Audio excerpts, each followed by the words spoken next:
Hey girl, hey. Yeah. Woo, woo. Hey girl, hey. Woo, let's go. Hey girl, hey. Hey girl, hey. Yeah. Woo, woo. Hey girl, hey. Woo, let's go. Hey girl, hey. Hey, welcome to the Hey Girl, Hey podcast, and I am your host, Kim Miller. Welcome back to the podcast. I have been on break, and we are now on episode 31. This is officially season 3, so I'm super, super excited. I missed you guys so much, but I definitely needed to take that rest to prepare for my little baby girl who is now here, and she is almost 3 weeks old, Aubrey Marie, who is downstairs taking a nap. So I am recording around her nap schedule, which will probably be my life now, which I'm fine with. But thank y'all so much for tuning in. Thank you guys so much for your continued support, and I hope you guys are excited as I am to be back. I am so excited. I could not wait to come back and share my birth story. I knew I wanted that to be my first episode back, and then just so many other exciting things that I have going on for the podcast coming soon. So yes, thank you. I am adjusting to mommy life, and it has been amazing. I will say it is nothing like having a little newborn in the house. It's just such a special atmosphere and spirit that they bring. It's just so sweet, so precious. She's so amazing, and I love her so much. If she was woke, I would show you guys the baby, but maybe one day she would make an appearance if she could behave. Because let me tell you, Miss Aubrey can rev up real quick, from 1 to 100 in 0.2 seconds. So we'll see. But we love her. We love her. And I'm going to get into the birth story really soon. But I want to do all of my catching up with you guys. So much happened over the break. I wanted to hop on so many times, but again, I was really getting into that headspace of preparing for the birth, and also I was at that stage where you just kind of get so antsy and so your patience is so thin and you're just ready to have that baby. That's where I was for probably the last 2, almost 3 weeks of my pregnancy. So, anyway, because of those reasons, I really just took that time and took the break and I took a lot of just social media breaks in general, but also the podcast was on hiatus. But right before we left for the break, I did get notified that the Hey Girl, Hey podcast was ranked in the top 500 podcasts. And that was so, when I tell you I was so surprised, I was like, is this a scam email? Is this a joke? Is this a lie? I just couldn't believe it. So I'm so excited about that. And that actually really motivated me to set more goals for myself and aspire to be in the top 100 and just keep climbing and working. So I'm really excited and grateful for that. And thank you to you guys for supporting. But I'm so motivated to take it to the next level. So which is the reason why we are now really intentionally promoting the YouTube as well. So the podcast will be available still on Spotify, Apple Podcasts, Google Play, but now we'll be on YouTube every week. So, and that's something I was really not, I didn't really want to do, to be honest. My husband kept pushing me to do that. I'm not super comfortable on camera, so I hope I'm not really awkward. Right now I'm just scratching my ear. That's so random. But I hope I'm not too awkward. I don't really love being on camera, so I have to get used to that and I have to get comfortable with that. But I do want to make sure I'm always striving to be better and doing new things and just making the content more available to you guys. So that's what we're doing. So I hope y'all will subscribe. Make sure if you're not subscribed to the Hey Girl, Hey podcast YouTube, make sure you go and subscribe because I'll be putting up videos every week of the episode, and then I'll probably just do a lot of bonus and extra videos during the week as well. So make sure you stay connected with that. And it was so many Hey Girl Heys I wanted to do during the break, but I tried to keep track, and I'm going to try to kind of make those my first couple of Hey Girls. But before we get into the Hey Girl, I do want to continue to send prayers out to April Daniels. During my hiatus, we lost LaShawn Daniels, who I didn't know personally, but let me just tell you, I felt like I knew him personally. April and LaShawn Daniels have been a couple that I have just admired from a distance for so long. When they were first on Tamar and Vince, I thought they were a beautiful couple. From there, they did a lot of YouTube episodes as a couple. They really promoted like healthy marriages, Christian marriages. LaShawn was a producer of both gospel and secular. So me and my husband really like looked to them as just a beautiful couple to have as an example and a reference, and never ever like thinking a couple has it all together or perfect, but just a beautiful example of a lovely couple. LaShawn Daniels was killed in a car accident. And just tragic. It was tragic. It's still tragic. I don't want to stop praying for that family. So we are still praying. Thank you so much. We're still praying for that family, and I will continue to, because I know how that is. Like when something happens, the hype is there. Everybody's praying. Everybody's sending all the love and support, but then it kind of dies down. So I really want to continue to pray for April Daniels and her family. And she's been such a beautiful she's represented such strength and such grace even during this time. So prayers to April Daniel and that family, and just the whole body of Christ and the music industry that lost that amazing soul. Jesse was able to meet him and said he was everything that people said he was. Just a light, a beautiful spirit, made you feel like you were the only person in the room when he was talking to you. And yeah, so prayers to that family, all the love, all the support. Just continued strength in that journey and during this tragedy. But let's move on to the Hey Girl. Like I said, I had so many things that so many girls that I wanted to shout out. But my first Hey Girl coming back to the podcast. Man, I feel like I have so many girlfriends who are like launching businesses and who are just doing so many amazing things and motivating me and inspiring me. But my girlfriend, Miss Sharia Anderson, who lives in Rochester, New York, just opened a restaurant. I want to say last month. She opened a restaurant, Morgan Cereal Bar, and I'm so proud of her. Sharia was always a person who was like a go-getter, who was always grinding. She would always have like 4 and 5 jobs, just like always hustling, always on her business. And it didn't shock me that she just launched a restaurant or opened a restaurant, but I'm super proud of her. I love her always. I can't wait to go and visit. Next time we're in Western New York, we will definitely be by Morgan Cereal Bar. So shout out to you, Miss Sharia, and keep on doing your thing, girl. Love you. Hey, girl. Hey, Miss Sharia Anderson. I love you. I love you. I love you. All right. So let's get into this birth story. Sorry, y'all. My little chuckle. Okay. So I talked to you guys a lot about, I launched my podcast on January 2nd. I found out I was pregnant January 3rd.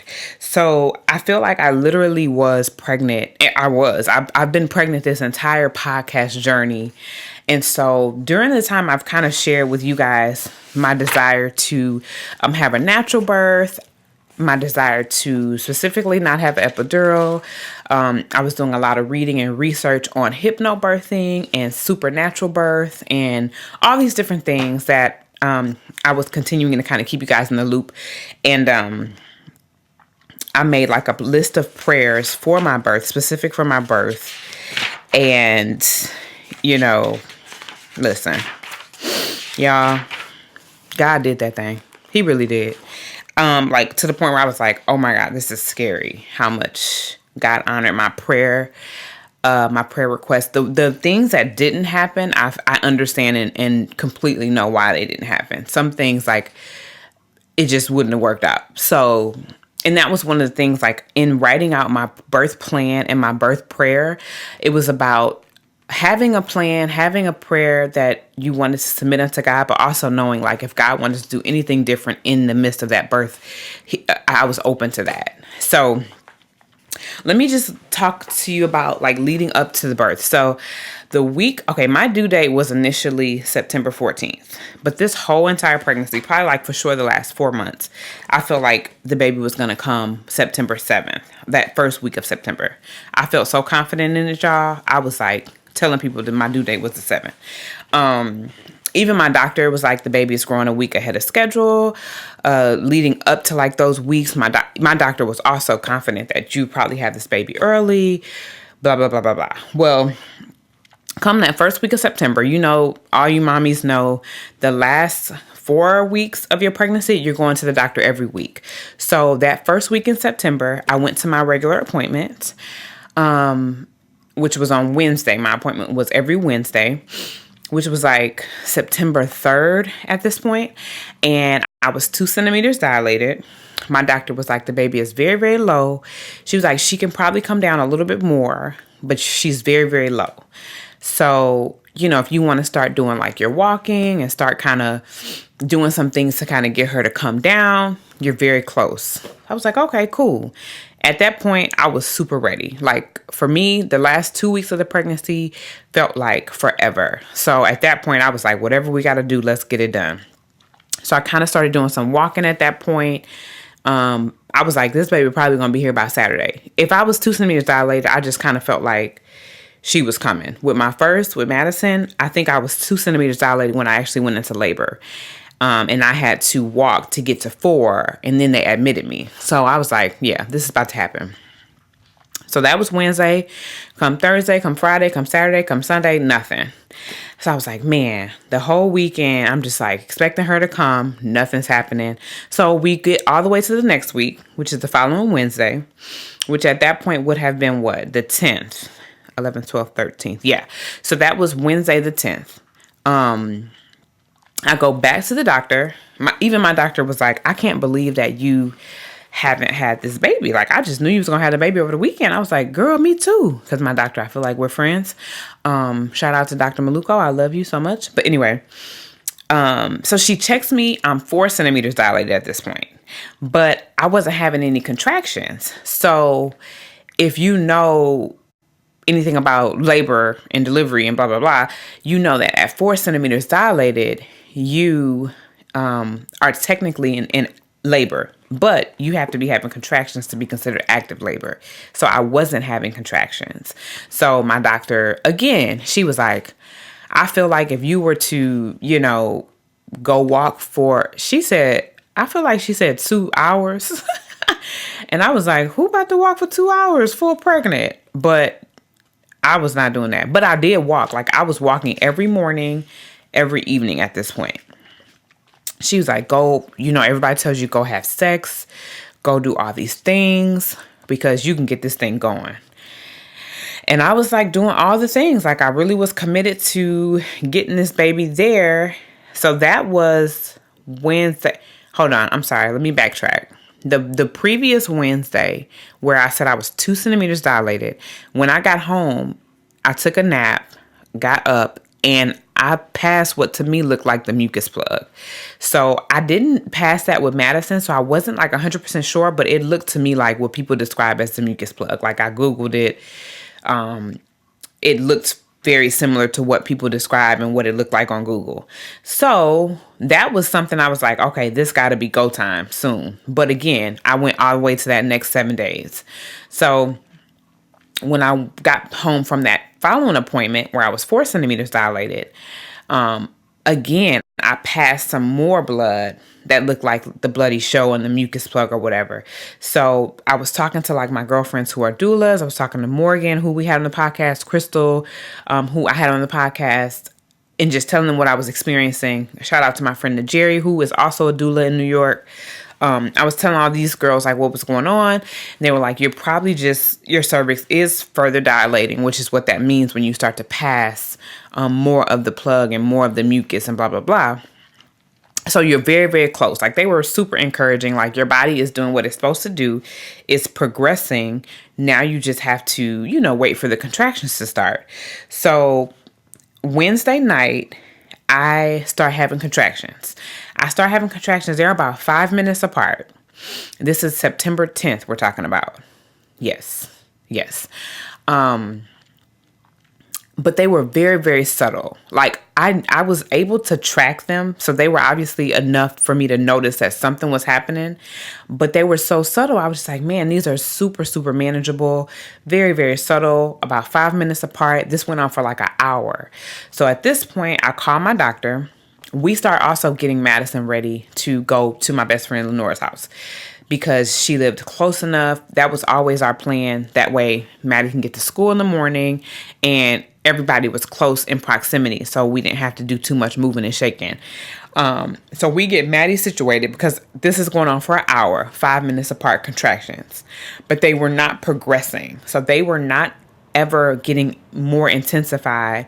They weren't getting longer. Nothing was happening to let me know that they were progressing. But again, it was going on for an hour. So I called my doctor, and this is probably like 9 p.m. at this point. And I tell my doctor what's going on. And she's like, let's give it another hour. Let's see what happens. And we'll go from there. So within that hour, they started to slow up. So they went from like 5 minutes to like 7 minutes, 10 minutes. Next thing I know, I was asleep for 2 hours. And I was like, okay, this is obviously not going on. This ain't going down. So went to sleep. I could not believe like I woke up the next morning and was not at the hospital having this baby. I was so disappointed because you're talking about I finally started having contractions and they just completely stopped. So the next morning I wake up, I call my doctor and I told her what happened, that they just completely stopped. And she's like, well, obviously that wasn't labor. Labor does not stop. So you can come in, we could check you to see if anything has progressed. But if you're looking to have a natural birth, unless you want to be induced, it's not really much we could do for you if you're not in active labor. So I was like, okay. I didn't even go in because I'm like, at this point, it would be a waste of time to go get checked because even if I'm further dilated, if I'm not having active contractions that are progressing, they're just going to send me home. So I say, well, I'm going to go to the gym. That morning I went to the gym and did like some walking. I did like some of the birth ball exercises that I saw on YouTube that you can do to kind of bring on contractions. I just was trying to like really, really do a lot of movement that was safe, obviously, and that could bring contractions on.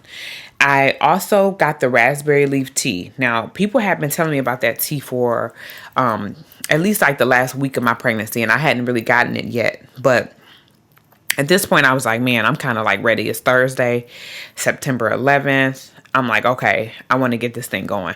But side note, I did not want the baby to be born on September 11th. And I know that may be petty to some people, but I'm like, that was such a terrible day. What happened on September 11th? I would love for her not to be born on that day. I know people have birthdays on that day.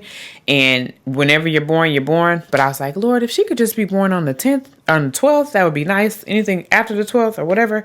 So anyway, so that was Thursday. I drink the raspberry tea throughout the day. I had like a cup in the morning. I think I had a cup in the afternoon. And I had like a half a cup before I went to bed. So when I went to bed that night as normal. I hadn't had anything really going on that day. I had like a few contractions, but nothing to the point where I was like tracking it. Go to bed.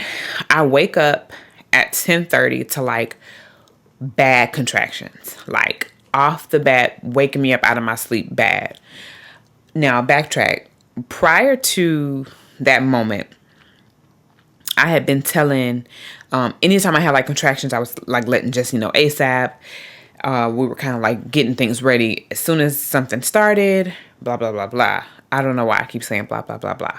But this time when I woke up, I was like, well, let me see what happens because we already got our hopes up one time. Let's just see how this goes. Now, one of the things on my birth plan, if you guys remember from prior episodes, was I wanted to birth or labor at home as long as I could. And so part of that was me getting in the tub.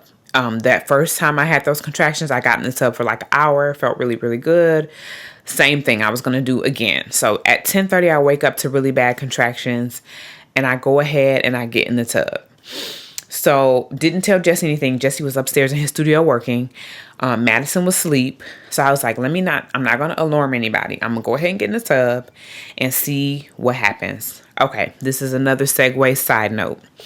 My friend Erica Brew, who I love, is launching a business with candles. She's making these amazing, beautiful, smell good, fabulous candles. And she gave me a candle for my birth because that was something I wanted to have. Like while I'm birthing at home or laboring at home, I wanted to have like candles and have like a nice ambiance. And I had my worship music going and everything like that. So I want to give her a huge shout out because I did have that candle lit that whole time I was in the tub, both times. And a beautiful experience, smelled amazing, and I'm so proud of you. So shout out to you for your candle business that you are launching.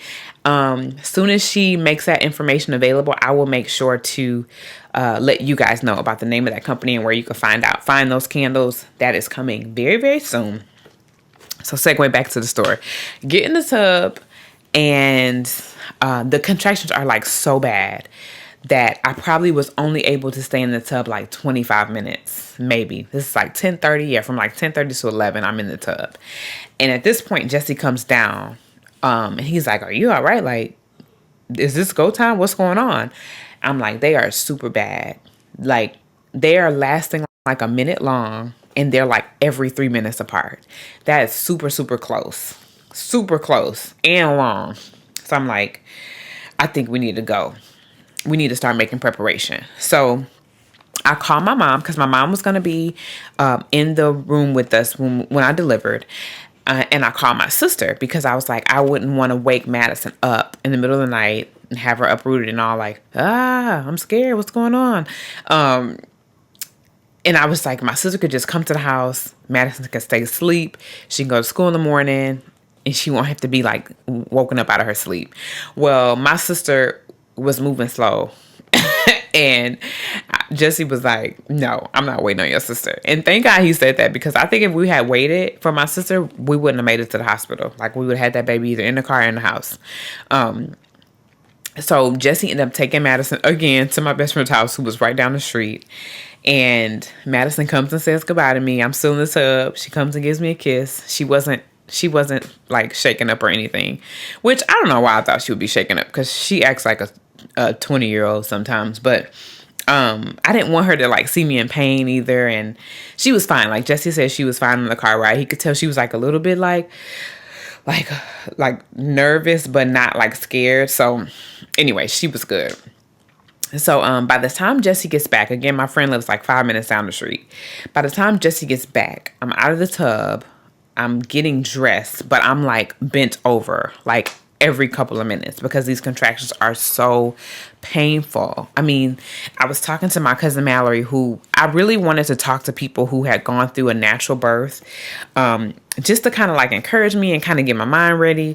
And Mallory, my cousin Mallory Marilyn, and my cousin Taylor, and her name is Taylor, and that's so funny because she married my cousin Vincent Taylor, and her first name is Taylor. But anyway, they were two people who I was in contact with that evening. And I remember telling Mallory, like these contractions are intense. Like on a scale of 1 to 10, like they already feel like about a 7. So Mallory was like, "You're probably already like transitioning," which the transition happens at about 7 centimeters dilated. So she was like, "I think you need to hurry and get to the hospital." I was like, "Girl, we are." Thank God the hospital was like 10 minutes from my house. So we get in the car. I'm breathing. Like for me, and this is just like my personal experience of what worked for me, because I didn't do any birth classes. I did a lot of research. I did a lot of YouTubes.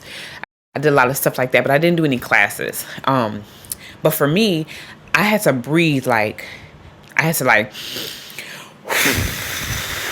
push out the breath with everything I had for me to breathe through the contractions. Like that was the only way that helped me get through them, because they were so bad.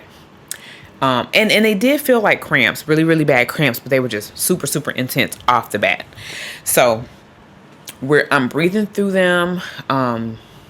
Jesse had the music, my playlist on, and I just, I was just like, I can't believe they're so painful already. That was what was like catching me off guard, because I think in my mind, I had imagined like they were going to be progressively worse. Like progressively longer, progressively like there was going to be like a transition that took place. And no, that didn't happen for me. They were already off the bat, like really, really bad. So get to the hospital and I get checked into my room. So at this point, it's around midnight. We get to the room at midnight. They check me and the nurse is like, "You're 5 centimeters dilated." Y'all, when I tell you I was instantly discouraged and distraught. Like, what do you mean 5 centimeters dilated? Like, I'm in the worst pain ever. There's no way I'm going to make it to 10. and you're telling me I'm only at 5. So immediately, I mean, almost immediately, I was like, I had given up. Like, I was like, well, I'm gonna have to get this epidural because there's no way that I'm gonna be able to get to 10. I don't know what that's gonna look like, but I know I can't handle much more pain than this. And let me just talk a little bit about my husband, because he surprised the mess out of me. So if any other wives can relate, Jesse, like, I will talk to Jesse and I just don't know if his ears close up or if he just not listening or what is happening. But I had been telling Jesse, like, my birth plan. I had been telling him my desire not to get epidural. I had been, like, sending him all this material to read and all these videos to watch. And I just felt like he wasn't listening to me. Like, I was like, it's no way Jesse's going to be able to talk me through this, encourage me through this. Because, one, Jesse doesn't like seeing me in any kind of pain. And I've never really experienced great pain with him. But, like, even, like, the times I've gotten migraines, or I don't get sick often. But when I am sick, he's like, here go the medicine, boo. You ain't got to deal with this pain. Let's deal with it. Here go what you need. He's just not, I didn't feel like he was going to be great in that situation. I really didn't. Like, I just did not at all. And I didn't feel like he was listening to me when I was telling him about my birth plan. I feel like he was just like, it was just going in one ear and out the other. So for him to behave the way he did, I was just like, I couldn't believe it. So anyway, back to the story. Soon as we get in there, like, he's just like so encouraging. I mean, from the time we were in the car, he was just like, you doing so good, boo. You know, just giving me a lot of positive reinforcement. Just asking me, like, what I needed, just trying to be super, super attentive. And even though, like, at that point I was like, I don't know, I don't need nothing, I don't know what I need. But it was just, like, amazing to see him like that, because it just caught me off guard. I thought he was gonna, like, kind of, like, not crumble, but I thought he was gonna be like, boo, just get this epidural. So anyway, so we're in the room and he kind of sees me, like, discouraged and kind of already talking about the epidural. He's like, babe, you didn't want to do it. Because I had told him, like, that week leading up, I was like, babe, if I get to the point where I'm like, I need this epidural, I need you to talk me out of it. I need you to encourage me. I need you to let me know I can make it. Like, I had really, like, told him what to do in the situation of me saying I want the epidural. And he did just that. And so he's just talking me through it. He has my hypnobirthing playlist playing, like, in my ear as I'm, like, laying in the bed. And I'm just like, I don't want to do this anymore. Like, I instantly was like, this ain't what I want to do. And let me just say, I listen to so many people talk about, like, hypnobirthing and supernatural birthing and, like, not feeling any pain, and I just don't even know, like, how is that possible? Like, the pain that I felt, I don't know how anybody could experience no pain. So I don't want to say that that's not real. I just don't know how that's possible. Because that, in that moment, I was like, that hypnobirthing stuff is crap. I was like, it's no way. Like, it's no way. But anyway, maybe it is. Like, maybe people really do get to that point. And I don't know if I had not gotten so discouraged right off the bat, find out I was only 5 centimeters, maybe I would have gotten to a place of zen. But I don't know. As soon as I woke up, I felt straight up pain. So anyway, and I had an amazing nurse. Like, my nurses were so sweet, so kind.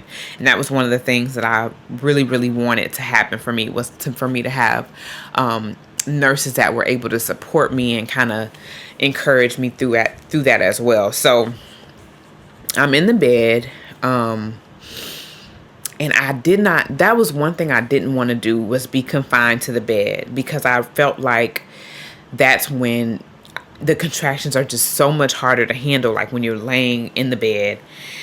But I had to get in the bed because they had to get me connected to the monitors. They had to get a bag of fluid in me. And they're doing all these things. By this point, my mom gets to the hospital. And I'm just like breathing through them. The contractions are so painful. And I'm basically like, I told my mom and I told Jesse, I'm like, y'all, I know I said I don't want the epidural, but I'm about to get this epidural. Like, I'm already getting so tired. And I'm probably like 10 minutes in because I wasn't getting any breaks. Like, my contractions were every 2 minutes and they were lasting a minute long. So it was feeling like I was getting like a minute rest or a 30-second rest. Like, I wasn't getting a lot of rest. So I just felt like my body was just getting so tired of the pain already, just like wearing me out. I was so hot. I was like, can you please fan me? Jesse was fanning me with his hat. And they had to bring me the ice chips. It was just like, it was going south fast. And I was just tired. I was already so tired. And so, I'm sorry, I lost my train of thought. Okay, so we're still in the bed. But okay, so now I'm like, I told Jesse and my mom, y'all, I'm getting this epidural. I don't care what y'all say. I know what I told y'all. I need y'all to support me in this. I'm about to get this epidural. And I told the nurse, I was like, I want the epidural. She was like, well, listen, you have to wait till you get all this fluid anyway. So you don't have to make a decision now because you got to get the fluid anyway. So I guess that was the thing that had to happen. I don't remember that happening with Madison, but I did get an epidural with Maddie early on. So maybe the fluid was already happening, whatever. So I'm just like laying in the bed. I'm like, can I please get out of this bed? Like, I hate this bed. I kept saying stuff like, I hate this. I don't want to do this. And so my one nurse, her name was Sarah. I had two nurses named Sarah. Sarah was like, girl, get out the bed. Yes, get out the bed. So she let me get in like the rocking chair, which I feel like the rocking chair was more helpful for me to kind of just be in like motion and not like laid back. But it was still very, very painful. So, my fluid, and the fluid seemed like it was taking forever to like I was like watching the fluid and the fluid was just still just like dripping. I'm like, this fluid is taking all day.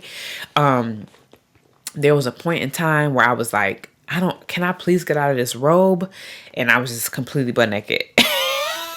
Cause it's just like everything touching me was just too much. And my mom and Jesse was like, are you sure that you want to just be butt naked? I was like, yes. They're like, we doing video and pictures. You just want to, I was like, I don't care. My nurse was like, yeah, girl, do what you need to do. I ripped that off and I was just there in my just butt naked manner, just naked.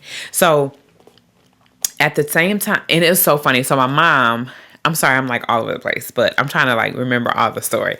So my mom is very much like whatever you want to do, that's on you. You know, I support you, even though she had like 6 kids natural, but 5 out of 6 kids of her kids were natural. But she at one point was like, if you want to get the epidural, like it's your body. And then I saw Jesse like pull her to the side in the corner. He had like a little meeting with my mom. And I believe he told her to get it together and get her head in the game. And we are not going to support the epidural. Because next thing I know, she came back and was like, you could do this. You don't need this epidural. You were created for this. And I was like, oh, shoot, Jesse done set you straight. Which I was like, who is this man? He just like really shocked me. But so, and Jesse just kept saying, babe, you're going to be so proud of yourself. Like, this is something you really, really wanted to do. And it really was something I really wanted to do. But in that moment, it was just like, it was just too much. It just felt like too much. But he just kept supporting me in that. And he was like, you know, I honestly don't care what you do in regards to the epidural, but I know it's something that you really, really wanted to do. And he just kept saying, that. He was like calling all of my doula friends so they could support me, but nobody answered the phone, which I thought was quite hilarious. And he just was like calling. It was like the middle of the night. It's like 12 o'clock at night at this point, almost 1 o'clock. He was trying to get somebody on the line because he saw that I had like checked out. Okay, so all those things are happening. I'm still breathing through the contractions, but they're so bad. And my doctor gets there. So at this point, it's like 1 o'clock. So my doctor walks in and I'm like, Dr. Maluku, I know I told you I didn't want the epidural, but I'm about to get this epidural because this is too much. So she was like, well, hold on. Let me check you. Because my doctor was really on board with the no epidural plan as well. So she checks me and she's like, Kim, you're 8 centimeters dilated. And Jesse's like, you did it, boo. You did it. I'm like, you would think I would be relieved at that point. But I just was still like, I still got to get to 10. And I'm still in so much pain. So she was like, let me break your water and then it'll be time to push. So here we go. Again, that should be a moment where I'm like relieved. But I was not relieved. I was like scared and terrified. And I don't know why at that point fear took over me, but it was like straight up fear took over me. You okay? This is a perfect time for you to hop in. Shout out to Jesse Miller. But anyway, I was going to have Jesse talk, but I'm just going to tell it. Because he tells it funny. He'll have to come on another time. So, yeah, in that moment, like, the idea that I'm about to have to push the baby out and I'm still in so much pain. I don't know what it was, but it was like terrifying to me. So, but here we are, we got to go. Cause it's happening.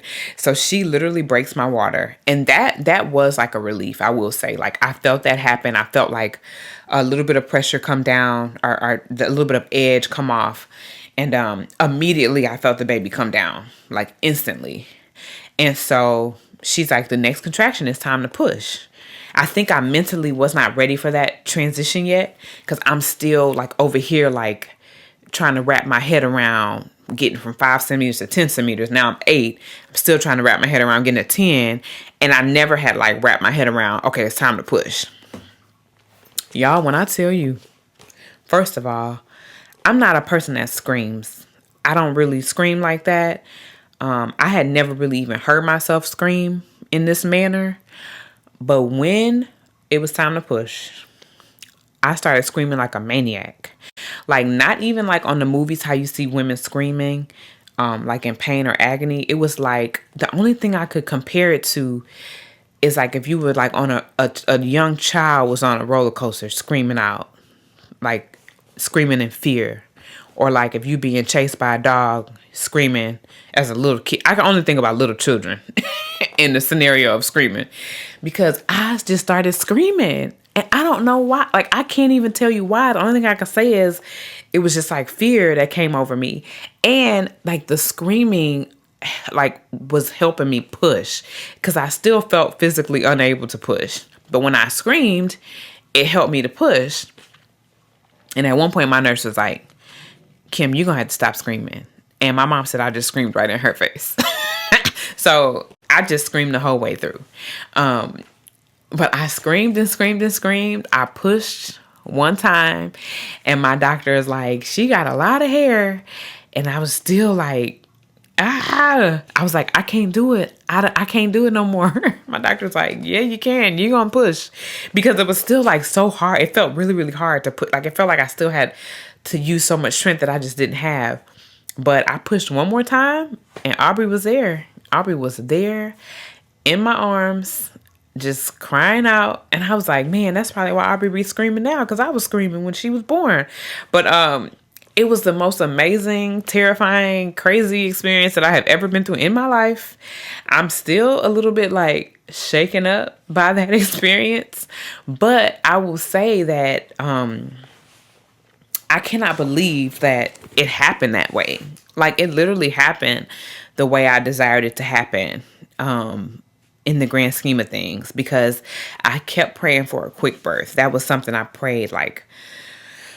That was my main prayer because I knew if I had a long birth, I probably wouldn't make it through. Like you hear people talk about, hours and hours and hours being in labor. And you hear people, my one friend had to push literally for 40 minutes. I didn't think I could make it. Even now, I know for a fact that probably wouldn't have worked for me because long periods of time, I don't think I would have survived it. I really don't. And I kept reading the scripture in this. I wrote it down, Exodus 1:19, and it's the scripture about the Hebrew women and how they would birth very, very quickly. And that was the one scripture that I would read like every day. And I would pray that over myself every day. Like, God, let me have a very quick labor and delivery. Let it be quick. Let it be easy. It wasn't easy, but it was very, very quick. Like literally from the time I woke up at 10:30, Aubrey was there at 1:26. So you're talking about 3 hours, 10:30, 11:30, 12:30, 1. Yeah, 3 hours of laboring, which was amazing because, and I really was only at the hospital for an hour and 26 minutes, basically. So that was amazing. So I wanted to kind of talk through my birth plan and prayer because, like I said, there were so many things that I had written down that God really honored. And some of the things that didn't happen, it makes sense that they didn't happen. The only thing I will say, I did tear. I had a small tear, but that wasn't bad. And I think, like, had I not just been pushing like a crazy woman and like focused at that point, people will say like there's a way to push. I don't really know what that looks like or what that is. But maybe if I had practiced that or had like a mind of like, let me focus this energy and push with more of like a more of a calmness, maybe I wouldn't have tore. But I was just like I said, screaming like a maniac. I probably was pushing like a maniac, even though my doctor said that it went good. So one of my things for sure was labor at home as long as I can, which that happened. I wanted my water to break naturally. That didn't happen, but that wasn't bad. I think it worked out the way it was supposed to because even with my doctor breaking my water, that was fine. I didn't get an episiotomy, which was something that I didn't want to happen, which is when they cut you instead of you tearing. So again, the part about no pain, only pressure was something I prayed about. And that was something that I kind of heard from the different books and the podcasts I was listening to. I honestly don't know if that even exists in the world. I honestly don't. I know my one girlfriend said she had a painless birth where it felt like pressure. I'm not sure what her pain tolerance level is. I don't know. I don't want to say people don't experience that. I just know that is not my story. It was the most painful thing I have ever experienced. But I will say that the pain let me know that I was getting closer. So I think it was purposeful. And that's what my one friend was telling me. And I would encourage like anybody else that's looking to have like a supernatural birth experience or a birth experience that is minimally painful or painful where you could mentally process it. I will say it's a purposeful pain. So with each contraction, this is what one of my cousins was telling me, each contraction is bringing that baby down. Each contraction is bringing your baby closer to you. And each level of pain lets you know you're further along. So I'm so grateful that my doctor came when she did. And that was another thing, y'all. I prayed to have a really good team of medical professionals with me because like leading up to the delivery and even like from when I experienced my miscarriage last year, I just was so turned off, and I'm still a little bit turned off with the medical professional. Like I'm starting to feel like all these things they do are like scams and all about the money. And so I was getting to a really negative place as it relates to doctors and nurses and medical professionals. But like a few weeks leading up to the delivery, I really was convicted about the verbiage and the attitude I had towards the medical professionals because it was like, I can't go into this experience not trusting them or feeling like y'all are a scam or da da da da. Like that's not going to be productive for my labor. Like unless I was having a home birth or a birthing center birth, like I need to get to the point where I trust the team that's around me. And so that was one of my prayers that I had wrote down. Like, God, give me the right nurses. Let my doctor be in the right mindset and spirit to service this delivery the way I need it to be done. And he did that so perfectly. Like my doctor was so amazing. Her timing was perfect. And she even said she literally got there and the anesthesiologist was in the hallway. So he was literally about to come in. I say literally a lot. He was about to come in and give me the epidural, basically. And she made it right in time. And so that was God. That was perfection because she was like, when I called her, she normally like waits a little bit because normally, you know, the delivery takes a little bit of time. Or the labor will be like a couple of hours. She's like, no, when you called me, I said, let me go ahead and get there now because I knew your labor was going to be quick. And I just thank God for that. I thank God for my two nurses who were so amazing and sweet. And that was like one of those things that got honored, that I was just like, man, thank you so, so much. I prayed about my breastfeeding experience, which I've been able to do and breastfeed Aubrey much better than I did my first. So that has been amazing. We didn't do any vaccinations, which is something that we were not wanting to do. I did want to go into labor in the morning, which happened. So yeah, no pain, no meds, no induction. All those things happened. Like literally the only thing that didn't happen was the tearing.